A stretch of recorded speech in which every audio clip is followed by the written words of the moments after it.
நாட்டுப்பற்றாளன் செய்திகள் வாசிப்பது வாசுகி தாமோதரன். தமிழகத்தில் தொங்கு சட்டசபை. நடந்து முடிந்த சட்டசபை தேர்தலில் எந்த கட்சிக்கும் அறுதி பெரும்பான்மை கிடைக்காததால் ஆட்சி அமைப்பதில் இழுபறியாக உள்ளது. பெரும்பான்மைக்கு 118 தொகுதிகள் தேவைப்படும் நிலையில் தவேக 108 தொகுதிகள் வென்றுள்ள நிலையில் 74 ஆண்டுகளுக்கு பிறகு மீண்டும் தொங்கு சட்டசபை அமைய உள்ளது. தமிழக ஆளுநருக்கு தவேக கடிதம். நடந்து முடிந்த சட்டமன்ற தேர்தலில் தவேக 108 இடங்களை பிடித்துள்ளது. தமிழக முதல்வராக பதவியேற்க வேண்டும் என்றால் பெரும்பான்மையை நிரூபிக்க வேண்டும். அந்த பெரும்பான்மையை நிரூபிக்க 2 வாரங்கள் அவகாசம் வேண்டும் என ஆளுநருக்கு கடிதம் தவேக அனுப்பியுள்ளது. பிரம்மாண்ட வளர்ச்சி. இந்தியாவில் இணைய பயன்பாடு 10 ஆண்டுகளில் 15% 70% பிரம்மாண்ட வளர்ச்சி அடைந்துள்ளதாக அவர் வேர்ல்ட் இன் டேட்டா ஆய்வுதளம் மதிப்பீடு 2018 5இல் ஒருவருக்கு இணையதளம் என இருந்த நிலையில் தற்போது 70க்கும் அதிகமானோர் ஆன்லைனில் உள்ளனர் என தெரிவிப்பு. தோல்வியை சந்தித்தும் மாறாத பாஜகவினர்.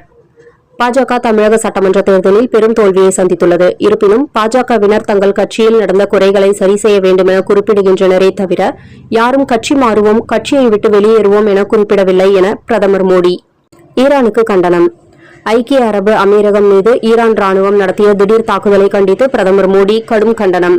குஜேரா எண்ணெய் ஆலை மீதான தாக்குதலில் 3 இந்தியர்கள் காயமடைந்துள்ள நிலையில் உள்கட்டமைப்பு பொதுமக்களை தாக்குவதை ஏற்றுக்கொள்ள முடியாதது என பிரதமர் மோடி கடும் கண்டனம். திமுக வழக்கு.